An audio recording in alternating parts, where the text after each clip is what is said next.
അതിദരിദ്രരെ കണ്ടെത്തിയ പ്രതിസന്ധിയിൽ നിന്നും അവരെ ഉയർത്തിക്കൊണ്ടുവന്ന് അതിദരിദ്രരില്ലാത്ത നാടാക്കി നമ്മുടെ നാടിനെ മാറ്റിയ നല്ല കാലമായിരുന്നു സഖാവ് പിണറായി വിജയൻ ഗവൺമെന്റിന്റെ 10 വർഷക്കാലം.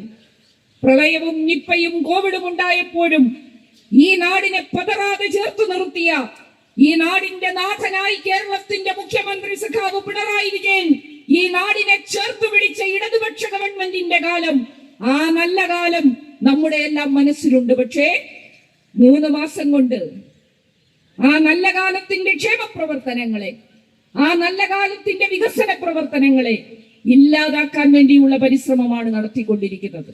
ഇവിടെ ഇരിക്കുന്ന ചെറുപ്പം, ഇവർ ഉയർത്തുന്ന പോരാട്ടം, ഇവർ ഉയർത്തുന്ന ലെഗസി, ഇവർ ഉയർത്തുന്ന പൈതൃകം, അത് ഷഹീദ് ഭഗത് സിംഗിന്റെ പൈതൃകമാണ്, അത് അംബേദ്കറിന്റെ പൈതൃകമാണ്, അത് മഹാത്മാഗാന്ധിജിയുടെ പൈതൃകമാണ്. നോക്കൂ, ലോകത്തെവിടെ നീതി നിഷേധത്തിനെതിരെയുള്ള ഒത്തുചേരൽ ഉണ്ടാകുന്നു, ലോകത്തെവിടെ അനീതിക്കെതിരെ മനുഷ്യർ ഒത്തുചേരുന്നു, അവിടെയൊക്കെ മനസ്സുകൊണ്ട്, ഹൃദയം കൊണ്ട്, സാന്നിധ്യം കൊണ്ട്, പോരാട്ട മുഖങ്ങളിൽ നെഞ്ചുവിരിച്ചു ഒപ്പം തോളോട് തോൾ ചേർന്ന് നിന്നുകൊണ്ട് ഡിവൈഎഫ്ഐ എന്ന് പറയുന്ന മഹാപ്രസ്ഥാനം ഉണ്ടാകുമെന്നതിന്റെ ഏറ്റവും അടുത്ത കാലത്തെ തെളിവാണ് CJP നടത്തിയ പോരാട്ടത്തിനകത്ത് സോളിഡാരിറ്റിയായി ഡിവൈഎഫ്ഐ ഒപ്പം നിന്നത്.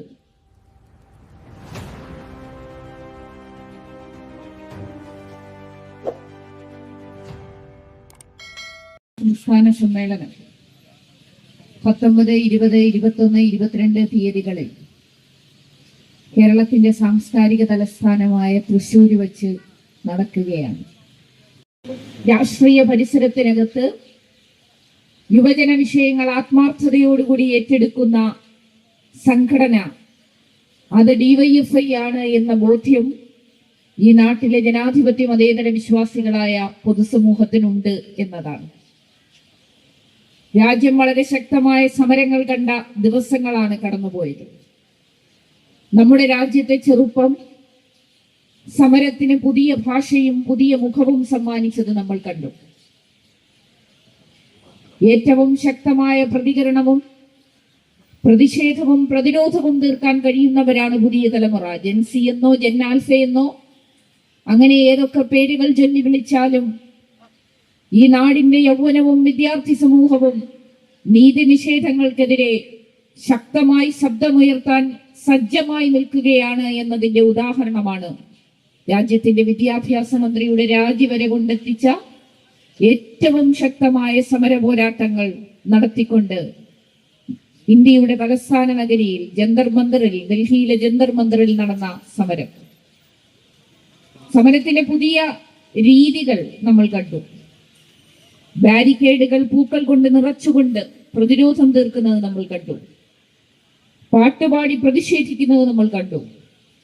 മുദ്രാവാക്യങ്ങൾ പാട്ടുകളായി മാറുന്നത് നമ്മൾ കണ്ടു. ഏറ്റവും സഹനത്തിന്റെയും അങ്ങേയറ്റത്തെ ആവേശപൂർണമായ പോരാട്ട വീര്യവും ആ സമരത്തിന്റെ ഭാഗമായി നാം കണ്ടു. സോനം വാങ്ചുക് നടത്തിയ നിരാഹാര സമരം, അതിനെ ഒരു സുപ്രഭാതത്തിൽ അദ്ദേഹത്തെ പോലെ ഒരു പ്രവർത്തകനെ, മനുഷ്യാവകാശ പ്രവർത്തകനെ, വിദ്യാഭ്യാസ വിഷയങ്ങളിൽ ഇടപെടുന്ന ഒരു വ്യക്തിയെ വെള്ളത്തുണിയിൽ പൊതിഞ്ഞ് അവിടെ നിന്നും നീക്കം ചെയ്താൽ ഈ രാജ്യത്തെ ചെറുപ്പവും ഈ രാജ്യത്തെ യൗവനവും നിശബ്ദമാകുമെന്ന് തെറ്റിദ്ധരിച്ച നരേന്ദ്രമോദി ഗവൺമെന്റിന് മുമ്പിൽ വീണ്ടും വീണ്ടും തിരക്കി ജന്തർ മന്ദിറിന്റെ സമരവേദിയിലേക്ക് ചെറുപ്പം കടന്നു വരുന്ന കാഴ്ചയ്ക്കാണ് രാജ്യം സാക്ഷ്യം വഹിച്ചത്. നമ്മുടെ രാജ്യത്തെ വിദ്യാഭ്യാസ രംഗത്തെ കച്ചവടവൽക്കരിക്കാൻ വേണ്ടി കേന്ദ്ര ഗവൺമെന്റ് നടത്തുന്ന സമീപനത്തിനെതിരെയായിരുന്നു വിദ്യാർത്ഥികളുടെ ചെറുപ്പത്തിന്റെ ആ പ്രതിഷേധം. നീറ്റ് പരീക്ഷാ ചോദ്യപേപ്പർ ചോർന്ന സംഭവം ഭാവി ശോഭനമാക്കുന്നതിന് വേണ്ടി, തന്നെ സ്വപ്നത്തിനനുസരിച്ച് പഠിക്കുന്നതിന് വേണ്ടി ഉറക്കമുളച്ച് രാത്രിയിരുന്ന് പഠിച്ച് പരീക്ഷ എഴുതി റിസൾട്ട് കാത്തിരിക്കുന്ന ചെറുപ്പത്തിന് മുമ്പിലേക്ക് ഈ ചോദ്യപേപ്പറുകളെല്ലാം ഇതിനു മുമ്പേ കച്ചവടം ചെയ്തു എന്ന ദുഃഖകരമായ ഞെട്ടിപ്പിക്കുന്ന വാർത്തകളാണ് പുറത്തു വന്നത്. നടത്തുന്ന പരീക്ഷകൾ, NTA നടത്തുന്ന പരീക്ഷകൾ നാഷണൽ ടെസ്റ്റിംഗ് ഏജൻസി ഇപ്പോൾ നാഷണൽ ടോർച്ചറിംഗ് ഏജൻസിയായി മാറിയിരിക്കുന്നു. വിദ്യാർത്ഥികളെ ടോർച്ചർ ചെയ്യുന്ന ഏജൻസിയായി മാറിയിരിക്കുന്നു. എത്ര കുട്ടികളുടെ ജീവനാണ് നഷ്ടമായത്? നീറ്റ് പരീക്ഷ ചോദ്യപേപ്പർ ചോർച്ച, CBSE പരീക്ഷയുടെ റിസൾട്ട് വരുമ്പോൾ സ്ക്രൂട്ടണിക്കായി ഉത്തരക്കടലാസ് ചോദിക്കുന്ന കുട്ടികൾക്ക് കിട്ടുന്ന അനുഭവം, ഇതെല്ലാം രാജ്യത്തെ വിദ്യാർത്ഥി സമൂഹത്തെ ആകെ അസ്വസ്ഥമാക്കി. അതിനിടയിൽ രാജ്യത്തിന്റെ സുപ്രീം കോടതിയുടെ ചീഫ് ജസ്റ്റിസിന്റെ പരാമർശമാണ്, ഈ രാജ്യത്തെ ചെറുപ്പക്കാരൊക്കെ, തൊഴിൽ രഹിതരായ ചെറുപ്പക്കാരൊക്കെ പാറ്റകളാണ്, പാരസൈറ്റുകളാണ്, കോക്രോച്ചുകളാണ്. അപ്പോഴാണ് ലണ്ടനിലെ ബോസ്റ്റണിൽ പഠിക്കുന്ന ഒരു ഇന്ത്യൻ വിദ്യാർത്ഥി അഭിജിത്ത് ദീപ്കെ, അദ്ദേഹം ഒരു പുതിയ മൂവ്മെന്റിന് തുടക്കം കുറിക്കുന്നു, കോക്രോച്ച് ജനതാ പാർട്ടി. ആ സമയത്ത് ചീഫ് ജസ്റ്റിസ് വീണ്ടും പറയുന്നുണ്ട്, വ്യാജ ബിരുദങ്ങൾ വാങ്ങിച്ചവരെയാണ് ഞാൻ അങ്ങനെ പാറ്റകൾ എന്ന് വിളിച്ചത്. ഉടൻ തന്നെ അഭിജിത്തിന്റെ വീണ്ടും സർക്കാസ്റ്റിക് ആയിട്ടുള്ള മറുപടി വരികയാണ്, ഇന്ത്യൻ പ്രധാനമന്ത്രിയെ നിങ്ങൾ ഇങ്ങനെ അപമാനിക്കരുത്. നോക്കൂ, എത്ര റെലവന്റായി ഓരോ വിഷയങ്ങൾക്കകത്ത് പ്രതികരിക്കാൻ പുതിയ തലമുറ തയ്യാറാകുന്നു. കൊള്ളുന്ന ചോദ്യം ചോദിക്കാൻ തയ്യാറാകുന്ന പുതിയ തലമുറ നമ്മുടെ രാജ്യത്തുണ്ട്. അതാണ് ഈ രാജ്യത്തിന്റെ ഭാവിയെ കുറിച്ചുള്ള നമ്മുടെ പ്രതീക്ഷ. സമരം വലിയ തോതിൽ ആളിക്കത്തിയത് നമ്മൾ കണ്ടു. അഭിജിത്ത് ദീപ്കെ ഇന്ത്യയിലേക്ക് വരുമ്പോൾ അവിടെ അവർ ആഗ്രഹിച്ച സാന്നിധ്യം എന്ന് പറയുന്നത് SFIയുടെ ഡൽഹി ഘടകത്തിന്റെ സെക്രട്ടറി, മുൻ JNUവിന്റെ വിദ്യാർത്ഥി യൂണിയൻ പ്രസിഡന്റ് സഖാവ് ഐഷി ഘോഷിനെയാണ്. സഖാവ് ഐഷി ഘോഷ് ഉൾപ്പെടെയുള്ള ആളുകൾ ആ സമരത്തിന് ഐക്യദാർഢ്യമായി കൂടെ നിന്നു. SFI എന്ന വിദ്യാർത്ഥി സംഘടന ആ സമരത്തിന്റെ മുദ്രാവാക്യങ്ങളോട് ചേർന്ന് നിന്നു. SFIയുടെ അഖിലേന്ത്യാ പ്രസിഡന്റ് സഖാവ് ആദർശം സജീവ് ഉൾപ്പെടെ ഐഷി ഘോഷ് ഉൾപ്പെടെ ആ സമരപ്പന്തലിനോട് ചേർന്ന് നിരാഹാരമിരുന്നു. ആ സമരത്തിന് സോളിഡാരിറ്റി പ്രഖ്യാപിച്ചു. DYFയുടെ അഖിലേന്ത്യാ സെക്രട്ടറിയും പ്രസിഡന്റും അവിടെ എത്തി. സഖാവ് റഹീം MP യുടെ പ്രസംഗം, അദ്ദേഹം ജന്തർ മന്ദിറിലെ സമര കേന്ദ്രത്തിലെത്തിയിട്ട് പറഞ്ഞു, ഇവിടെ ഇരിക്കുന്ന ചെറുപ്പം, ഇവർ ഉയർത്തുന്ന പോരാട്ടം, ഇവർ ഉയർത്തുന്ന ലെഗസി, ഇവർ ഉയർത്തുന്ന പൈതൃകം, അത് ഷഹീദ് ഭഗത് സിംഗിന്റെ പൈതൃകമാണ്, അത് അംബേദ്കറിന്റെ പൈതൃകമാണ്, അത് മഹാത്മാഗാന്ധിജിയുടെ പൈതൃകമാണ്. നോക്കൂ, ലോകത്തെവിടെ നീതി നിഷേധത്തിനെതിരെയുള്ള ഒത്തുചേരൽ ഉണ്ടാകുന്നു, ലോകത്തെവിടെ അനീതിക്കെതിരെ മനുഷ്യർ ഒത്തുചേരുന്നു, അവിടെയൊക്കെ മനസ്സുകൊണ്ട്, ഹൃദയം കൊണ്ട്, സാന്നിധ്യം കൊണ്ട്, പോരാട്ട മുഖങ്ങളിൽ നെഞ്ചു വിരിച്ചു ഒപ്പം തോളോട് തോൾ ചേർന്ന് നിന്നുകൊണ്ട് DYFI എന്ന് പറയുന്ന മഹാപ്രസ്ഥാനം ഉണ്ടാകുമെന്നതിന്റെ ഏറ്റവും അടുത്ത കാലത്തെ തെളിവാണ് CJP നടത്തിയ പോരാട്ടത്തിനകത്ത് സോളിഡാരിറ്റിയായി DYFI ഒപ്പം നിന്നത്.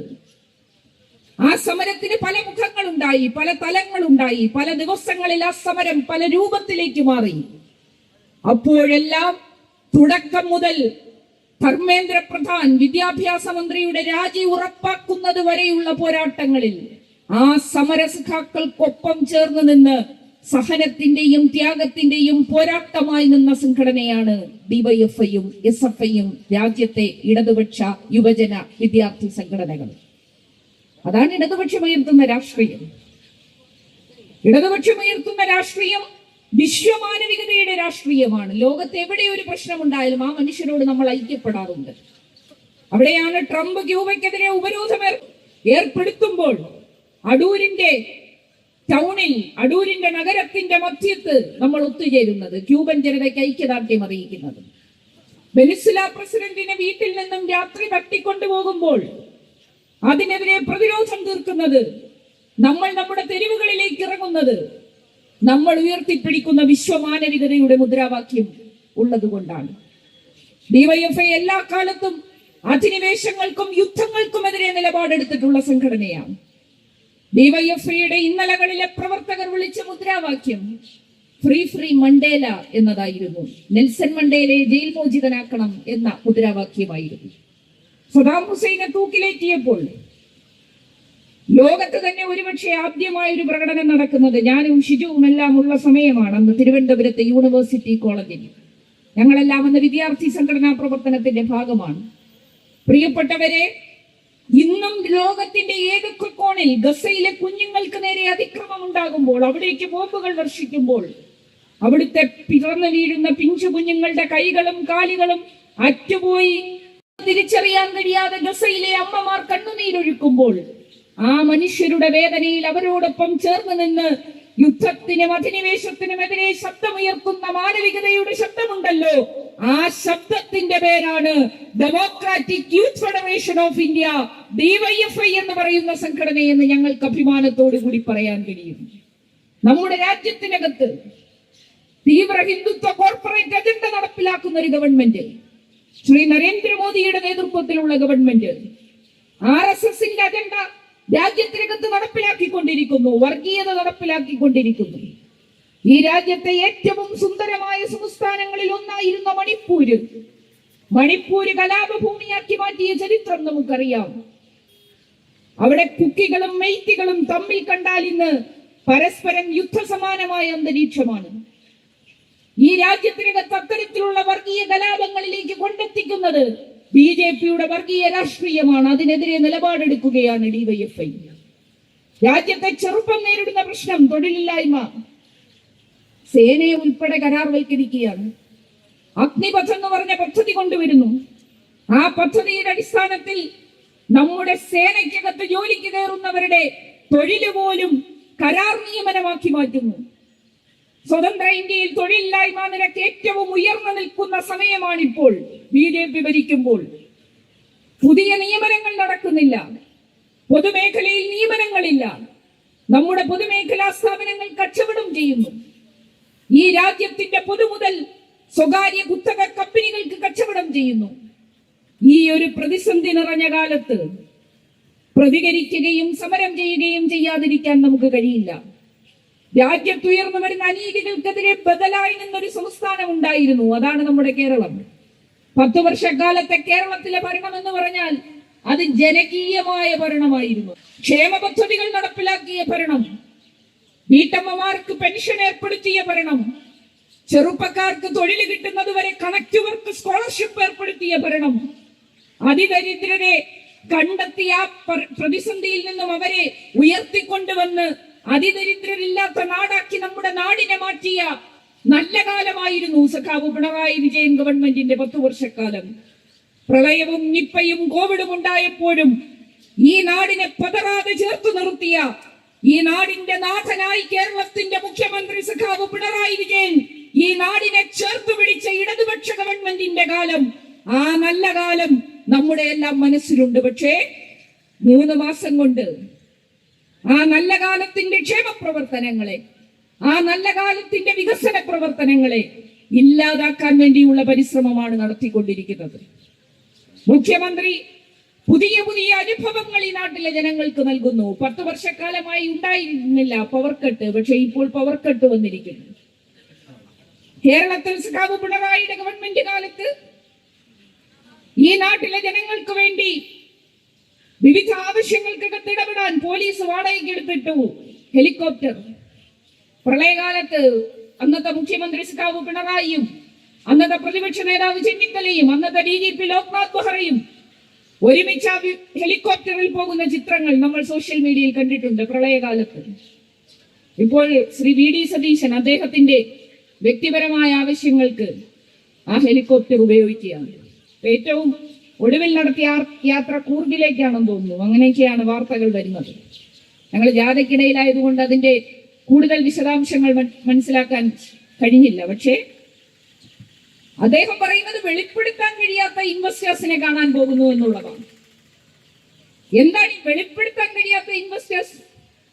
അപ്പോഴാണ് അദ്ദേഹത്തിന്റെ സോഷ്യൽ മീഡിയ എല്ലാം കൈകാര്യം ചെയ്ത് അദ്ദേഹത്തിനോടൊപ്പം ഇഫ്താർ വിരുന്നിലും മറ്റു പരിപാടികളിലും ഒപ്പമുണ്ടായിരുന്ന ചെറുപ്പക്കാരൻ തൂഫാന്റെ ഭാഗമായി പിടിക്കപ്പെടുകയാണ്. കണ്ടില്ല എന്ന് അദ്ദേഹം പറയുന്നു. പക്ഷേ കണ്ടില്ല, കണ്ടത് നവകേരള സദസ്സിന്റെ പരിപാടിക്ക് പ്രതിഷേധം നടത്തിയപ്പോൾ തല്ല് കിട്ടിയതിന്റെ ഭാഗമായിട്ടാണ്. ഓരോ നുണകളും ഓരോ ദിവസം ചീട്ടുകൊട്ടാരം പോലെ പൊളിഞ്ഞു വീഴുന്നതാണ് നാം കണ്ടുകൊണ്ടിരിക്കുന്നത്. കേരളത്തിന്റെ മുഖ്യമന്ത്രി നുണ പറയുന്നതിനകത്ത് PhD എടുത്തിരിക്കുകയാണ്.